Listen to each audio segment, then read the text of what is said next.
My humble respect to Guru Mahan, Guru Piran Sivasangran, Guru Piranyo, fellow Jnanis.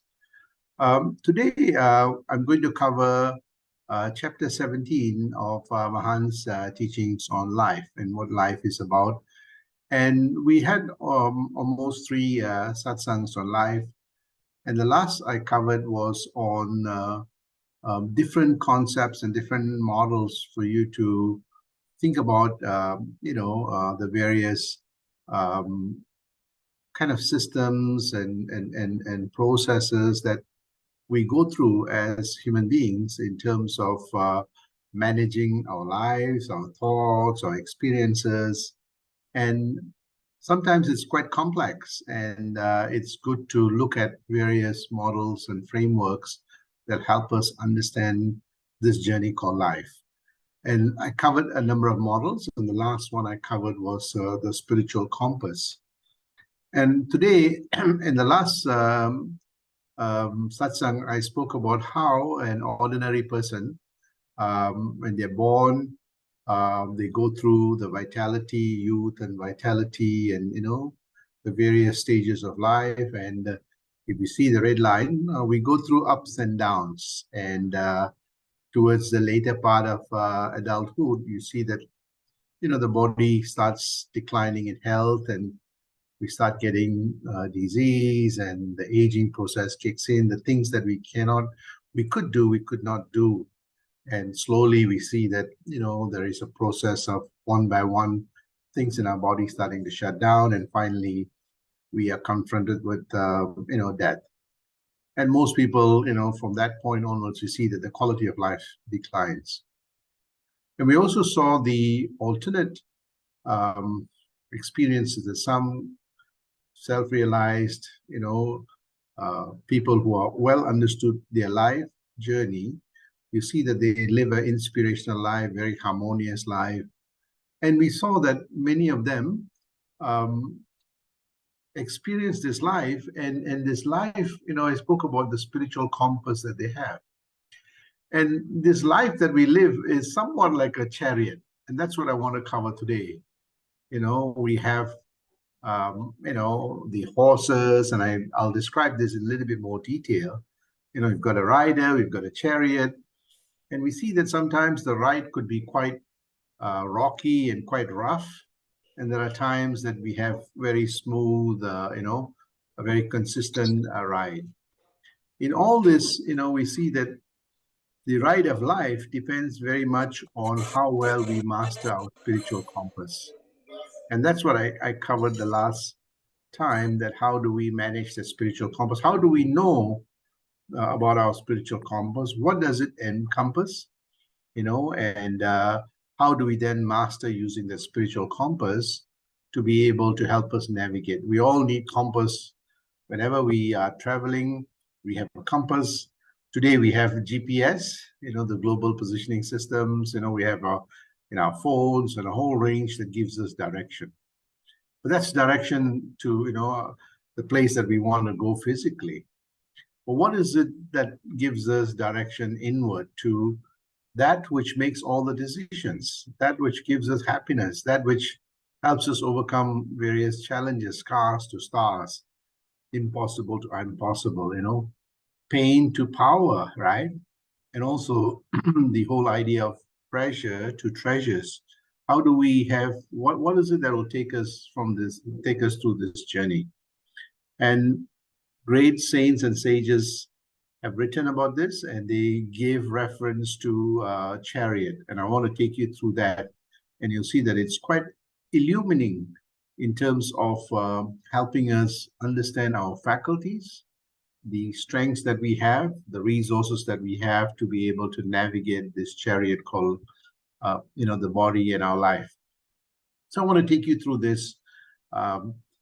And we see that there is a beautiful, statement in the Katha Upanishad that says that, our lives are like a chariot. And to know this, our jiva, which is our soul, is actually, that faculty that actually drives everything is this embodied soul.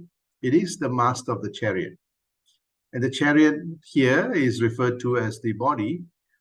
And the buddhi, or the intellect, is the discriminative faculty.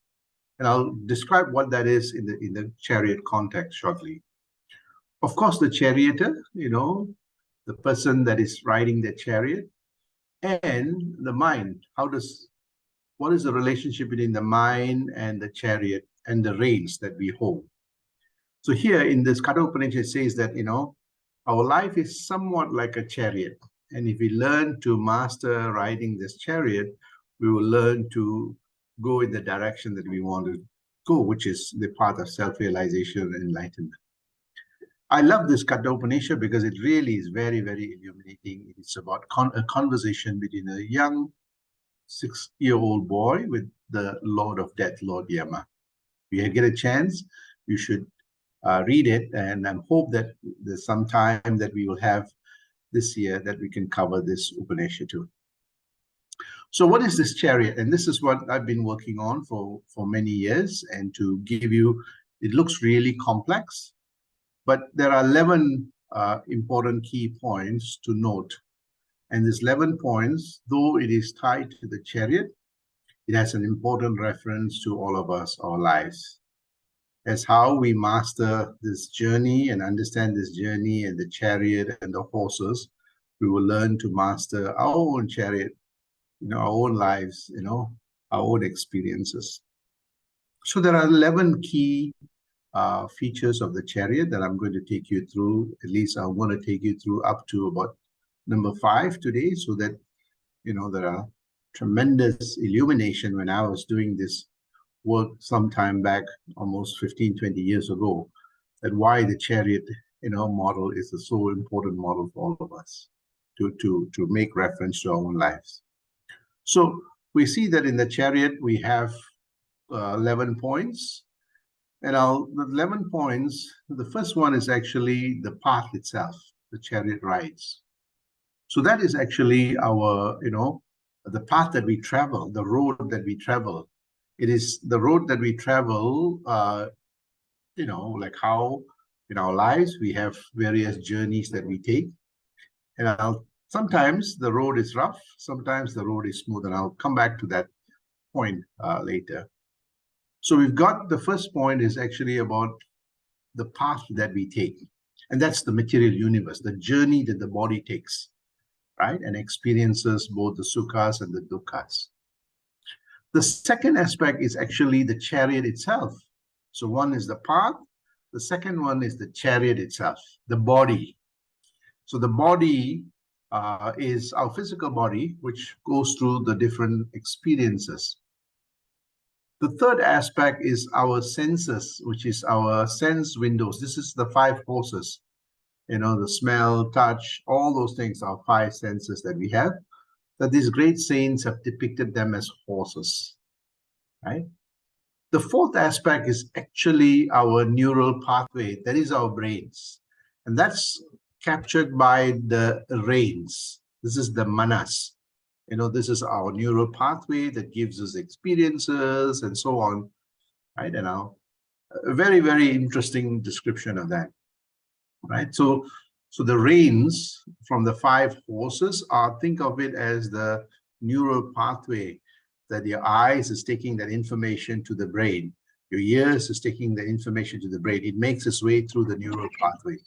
So you can think of that reins as your neural pathway.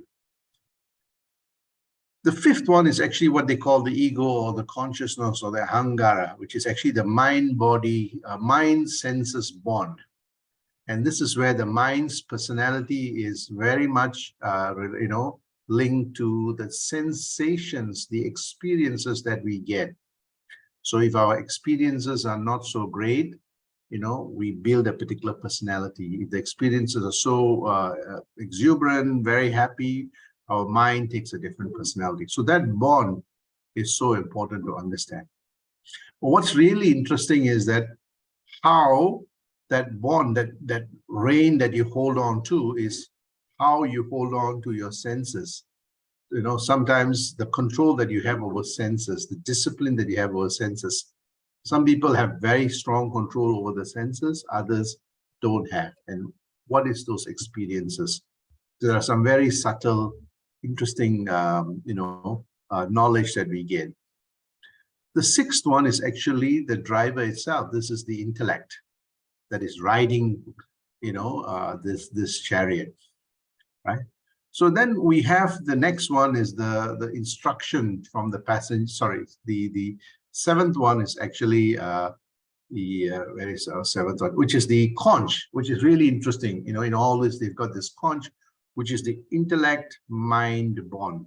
I'll talk about that relationship, right?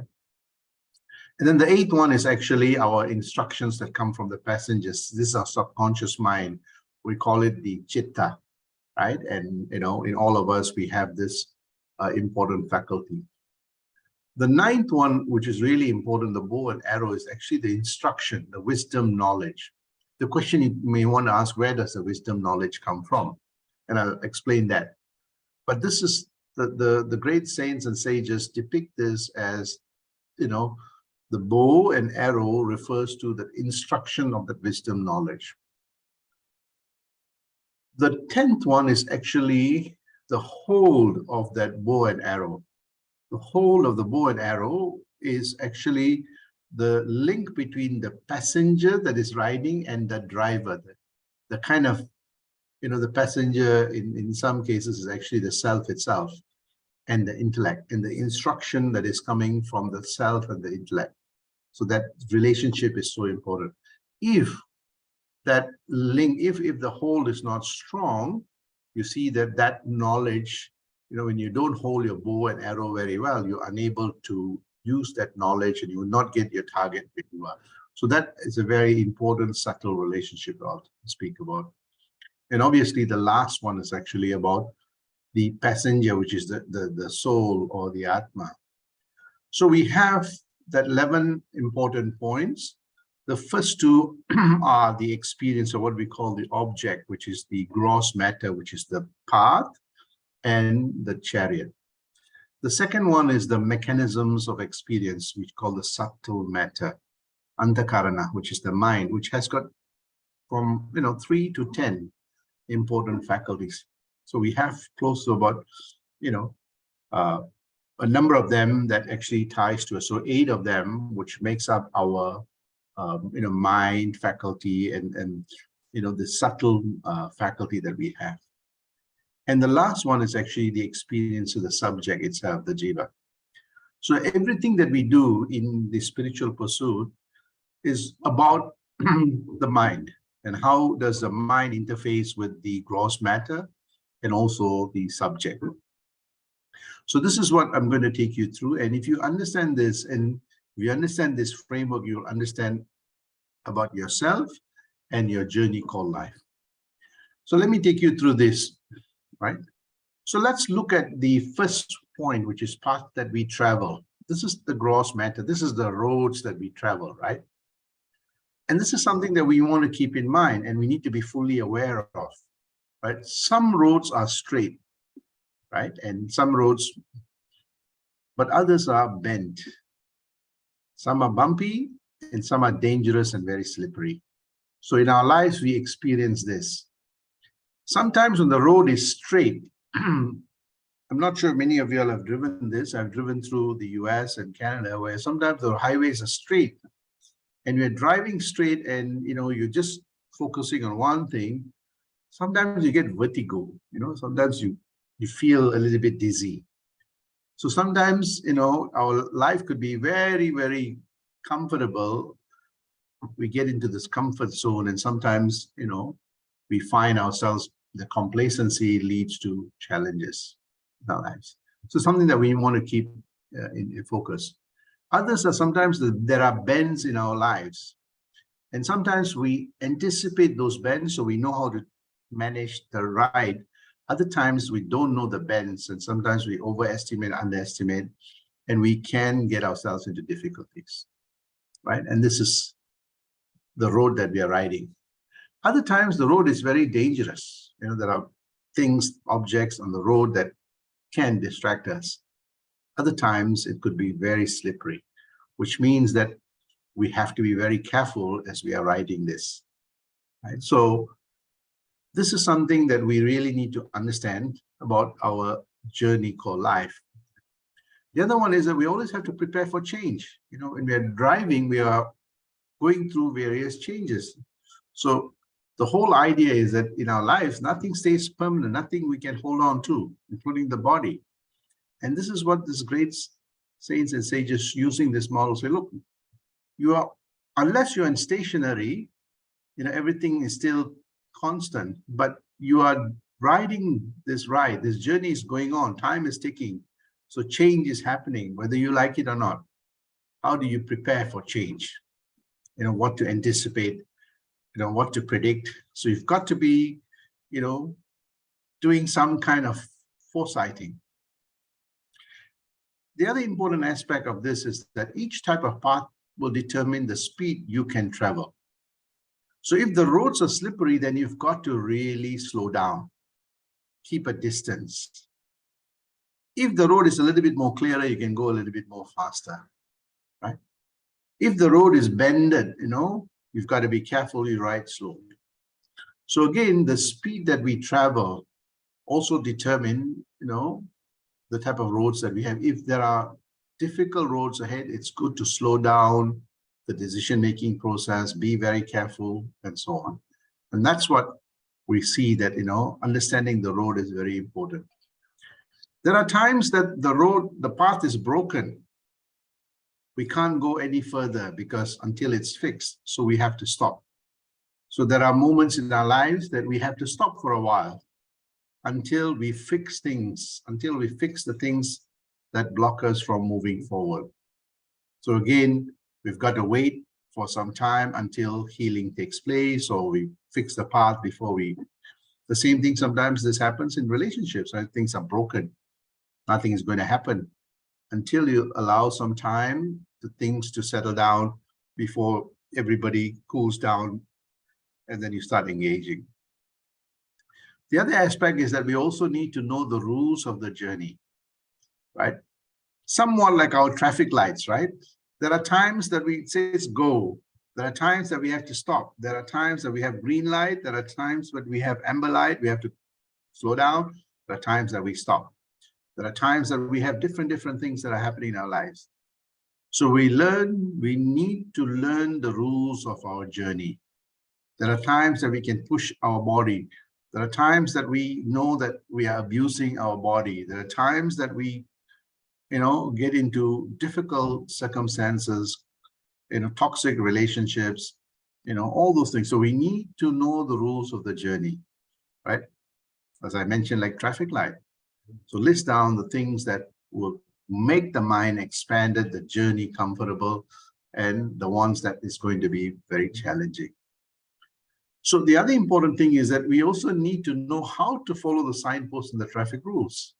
So when do we slow down? When do we make a turn? When do we stop, right? And sometimes if we don't know how to read those signposts and the traffic rules in our lives, we get ourselves into difficulties. When to speak, how to speak, when to think, when do we cultivate certain thought processes, when do we cut our losses and move on. So these are key rules that we do that regularly. If you are driving car, all the rules that you have to follow. If you don't, you can get yourself into difficulties. So the chariot model tells us know the path and the rules to engage, the rules that enable you to travel. And that's the first thing that this chariot model teaches us. The second aspect is actually about the chariot itself. That's our body, right? It's sacred. We don't abuse it, don't take drugs, don't take, things that harm the body, right? The same thing, when I mean the body, I mean the body in a wholesome way. Our brain, our brain needs not only good food, but also good relationships, building the neural pathway, learning to meditate, learning to do a whole range of things to improve, both the function of the brain and the body and the senses. So it's made out of matter and energy. So that means that we've got to make sure that, we eat nutritious food, we do the exercises. And this body is tied to the four-dimensional universe, the three-dimensional space and time, right? And the body experiences birth and death. There's a beginning, it sustains for a while, and then there's a terminal date. So in all that, the key thing is that how do we make our body well-toned, going for the walks, making sure that, it's attuned to life experiences, making sure that, you get good food, good oxygen, good, stretching, so that all your sensory perceptions are always, aware. When the metabolism goes up, it flushes out things. Having good sleep, there are a lot of scientific evidence that shows that during our normal day-to-day life, our brain accumulates a lot of proteins and toxins, and when we sleep, there are fluids that washes it out, right? So making sure we have good food, exercise, rest, and sleep, all these are very important.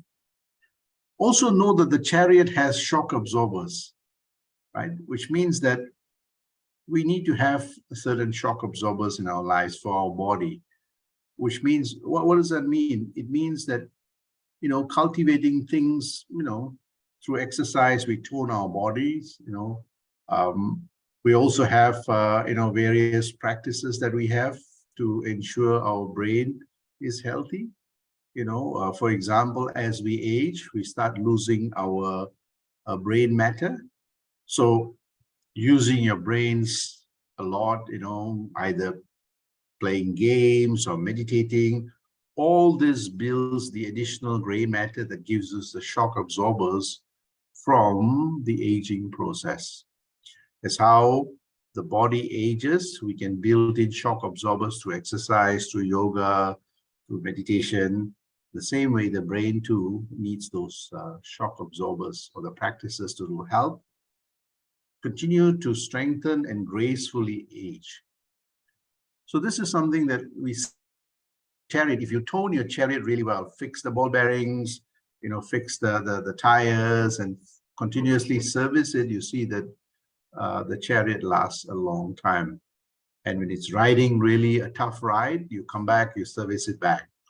In that same way, when we go through challenging experience of life, sometimes we need to take time off, go on a retreat, go for, walks, come back and regroup back again. That's how we do, the chariots.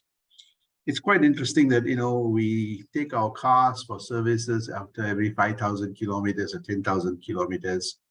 We leave it in the workshop, the guy gets fixed it, everything, But in the same way, many people don't service their own bodies, in the sense that taking time off, going away, exercising, meditating, and so on. So this body, the chariot is really, really important. That's our body. We've got to keep the body healthy, the brain healthy. The next one is actually our senses. This is our horses. So this is what we say the senses window, or karmendriyas, which is all, and then jnanendriyas. That means karma. That means our sensory perception that brings in information, and that information enables us to build knowledge, build, the relationships and make inferences of life and life experiences. So we see that the senses play a key role in helping us get information that helps us transform that information knowledge for decision-making process. How do we make the senses very sharp? This is where we see that there are various practices that we do to ensure that our hearing, our sight, our sense of touch is really important. But what controls that is actually the mind, right? So we see that how do we be attuned to, this is where practice of yoga, exercise, there are people who do eye exercises, massage, and the whole works that keeps our senses more attuned. So here, that's really important for us to cognize the material world really well. If our eyesight is going, you see that we won't be able to see and read. If our hearing is going, we see that we won't be able to listen properly and so on. So keeping that body toned, the mind toned keeps the senses also toned. So a well-toned and trained horses will be able to run the race really well. This is very important. A well-toned horse with a well-toned senses will know what to look for, know how to predict things that are happening. Similar to a horse that is really well-toned, can ride the race well, can ride many terrains, and also be able to pick up signals that there are problems ahead.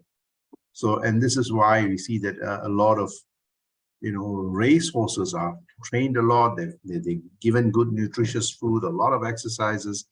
So in that same way, it is to, the toning helps them to build stamina to last the race and to be agile too. There are sometimes things come across and the horses know how to, a horse that is alert knows how to avoid it, or jump across it.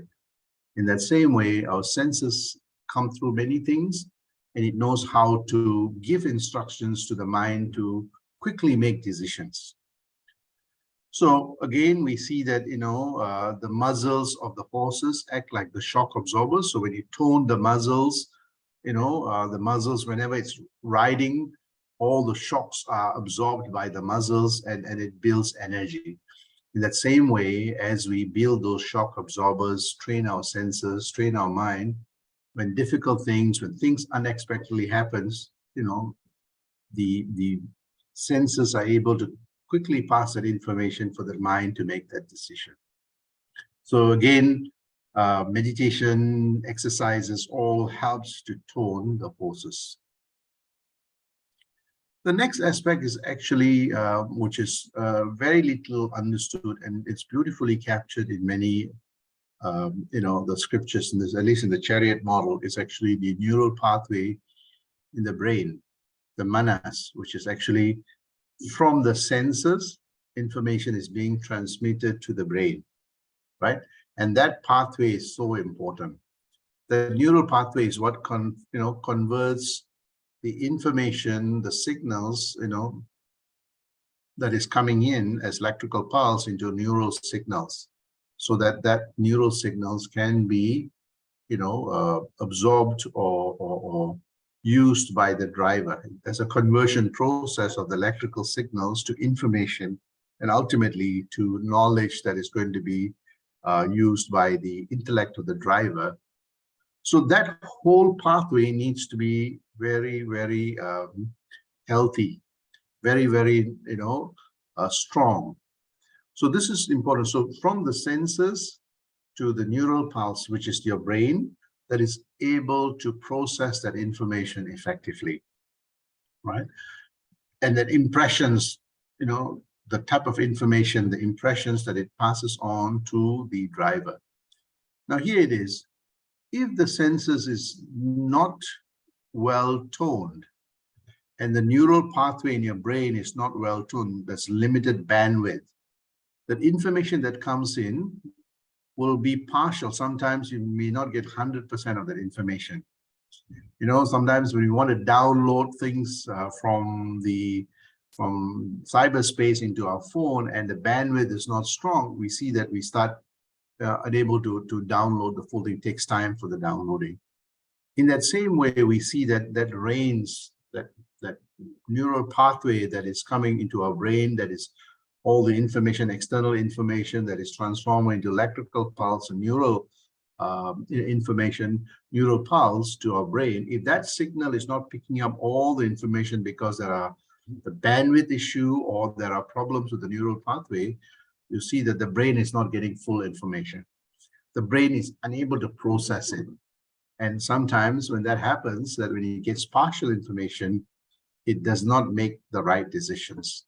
So again, part of this meditational process, part of the spiritual process, part of reading, part of introspecting, contemplating, reflecting, and meditation is to help build that neural pathway, strong neural pathway. The highways in the brain, as I showed is through the pictures here, is the more you use your brain, through introspection, contemplation, reflection, meditation, mindfulness, research, you build that neural pathway, you build more highways, wider highways that are able to absorb that information, be able to process that more. Sometimes the external stimuli, is very complex, and you need as much information of that complexity to be transmitted for the brain so that it gets full information. If the neural pathways brain bandwidth is not so great, you'll only get partial information, so you miss out the subtleties of the complex things that are out there. So again, we see that the stronger and the deeper neural pathways gives you a more holistic information about the subtle complexity of nature and the creator and so on. When the bandwidth is not so strong, and when the neural pathway is not very subtle or not very strong, you see that you're only picking up gross information. You don't capture all that complexity and the subtle information that enables you to really understand that, what you're seeing in a more wholesome way. Far less, knowing about yourself and the subtle things that make who you are. So again, this range or this manas or the neural pathways in the brains are so important. That is why when we do mindfulness or meditation, we reduce all the noise and our bandwidth just jumps up. And our bandwidth jumps up, we see that there's an expansion of our understanding and reasoning of things better. There's a sense of clarity. So again, here it's beautifully captured in this chariot model. The next one, which is really important also, is that the aspect of what they call the mind-senses bond, the holding of that senses, the information that is coming from the senses. And we see that here what it means is that you've got the faculty that is able to bring all the information to one place. Sometimes people call it ego. Ego is actually not the pride factor. If you study psychology, ego is that which actually brings all the information together to give you a wholesome picture, ultimately gives you an impression that over time builds your own personality. So here, this hold, which is the mind-senses bond, is what gives us that ego consciousness. Here, ego is not the pride factor. So it's actually part of the mind that converts that information, all the signals. So you see that your ears is giving some signal, the nose, the sight, 5 channels of information that is coming in. Something has to coordinate it to be able to give you a wholesome picture. This is what it is. So for example, if you look at a particular flower, you see a red color, you see the smell, you see the touch. All that information goes and say, hey, this is a rose, and this is what the rose looks like. So you can close your eyes, or if I tell you, this is what a rose is, you'll be seeing red. So what you see is that all the information coming and it's coordinated into that one place. Now, if that hold, that means there's no full coordination, you see that the information is different and disjointed, you would not get a wholesome picture. In that same way, we see that, we don't have a collective, a full experience of what that is. So again, as more and more impressions come in and we have wholesome understanding of that impression through that hold that we have, that focus, and this is where meditation and others gives you focus. You see everything in a more wholesome way. And you see that that forms your personality, right? The sense of understanding of everything in a more wholesome way. But that grip is so important, right? The mind-senses bond. The senses are feeding information to the mind, and the mind has full control over that information. If it does not have full information or full control of all the information, what you have is actually partial or limited information. And as the mind absorbs partial or limited information, you see that the personality also doesn't become complete. It doesn't become wholesome, right? So this is the part that hold the experiences that we have creates that personality that we have. And this, we see this a lot in a lot of the psychology literature, that when children go through difficult experiences in their childhood, it actually forms their personality, things like inferiority complex, superiority complex. If you see there's a lot of studies that have done that, if you see people who have criminal background, you see that many of them have had very difficult experiences early on in their child life. So we see this link, understanding this link is so important. That is why we see that the mindfulness, meditation, the introspection, all are really important. It does multiple things on toning the mind, toning the body, toning that sense of holding the mind together and giving that wholesomeness. So we see that, this link, or I call this nature's software, right? Between the information and, the conversion or the knowledge from that material world through the neural signal. It's an important software that enables the conversion of that electrical pulse, the neural pulse, into information and knowledge that gets imprinted into the mind, right? If, as I said, if it is weak and lack that concentration, the mind cannot control the horses. And this is something very important, that we don't have full control. The horses run in different directions. You see something, you want to do things, and when they're all in different directions, think of a chariot where all the horses are running in different directions. What do you think will happen to the chariot? The chariot will actually tumble.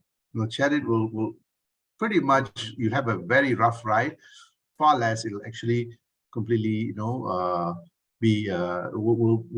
drop off the pathway, right? So we see this happening. So how do we control all the senses? A sense of discipline. And this is where in many scriptures they build discipline first, discipline of the senses. As a matter of fact, the whole meditation process is about discipline of the mind.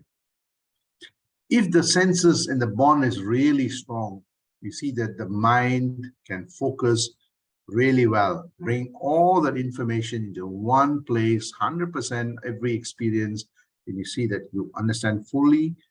And more importantly, you see that when you have full information and you store that in your memory bank, store that experience in the memory bank, and store that, what has happened, the good things and the challenging things. And as you store that information, you learn from that information the things that you need to do. But if it's partial information, the learning becomes partial. And you see that when you try to put it to practice, it doesn't work. So that strong bond between the mind and the senses are really important. Many people find it really difficult. Sometimes they say, I want to do things. I feel so lazy. I cannot do this. So you see, they give up this. I've seen many people that start reading spiritual books or scriptures. They'll go past first few pages and they can't do it. Right? Say, I feel so tired. I got other things to do. So you see that the mind says you should do it, but the senses and others say, look, it's too tiring for us, too hard, too much work. So they give up. So they don't master it, you see. So we see that when the mind is determined, nope, whatever it is, I'm still going to do it, right? Even if it's a little bit, I'm going to do little bit by little bit. And then slowly I would be able to get that information. So that grip is so important, that mind senses bond, and that can only come through the wisdom, knowledge, and what we call the dharmic knowledge of training the mind to keep the senses toned and the body toned. So again, we see that if it's very strong, the mind becomes focused and can control all the forces, the desires, the way it wants to go. It can also feel, so this is something really important, right? That when you are riding the chariot, when the rider has a strong grip of the horses can actually feel the sensation of the driver. And if the driver is really good, the driver will actually send the signals, the way he manages the horses with the reins, will send the signals to the horses whether they should stop, whether they should turn right, whether they should turn left, or whether they should gallop or speed up. Right? So that Fold is so important because it sends two-way signals. One, the signal is coming from the senses and you have full information. The second is that you're able to give information through that reins to the horses. If the driver is not very strong and the horses can sense this, the horses will go in different direction because they're not getting the right information, right? So we see that that bond between the mind and senses is so important. You get the signals from the senses and you've got full information, and the full control over the mind, over the senses will also send signals to the horses or the senses on how to look at the world in the proper way, how to ride all those experiences in the proper way. So this relationship is so important. So I'm going to stop here because this part is really crucial because that discipline part. How do we do that? Managing the information that comes and the information that we give to these senses. And I'll stop here and we can discuss more on what are the things that we do. Pretty much everything that we do in the religious teachings, in all the religions, in all the meditational practices, in all the spiritual practices, is actually to master this relationship between the mind and the senses. And how do we sometimes quieten the senses so that the mind becomes supreme, and then the mind is able to manage those senses. So that relationship is very important.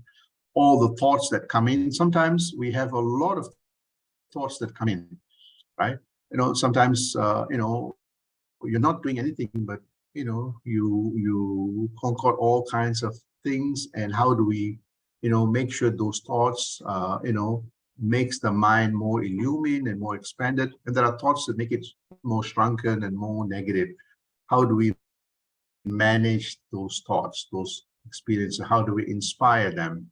So that there are a lot of practices, and I think I've covered that in many of our previous satsangs. But through this chariot model, you see that grip is so important. It enables us to have full control over our senses, our body, and in a mind that then is able to inspire our journey. I'm going to stop here. You can ask me any questions related to this. In the next satsang, I'll cover the remainder aspects of the chariot, which is actually the aspect of of the intellect, the role of the intellect, and so on. Okay, Sandosham.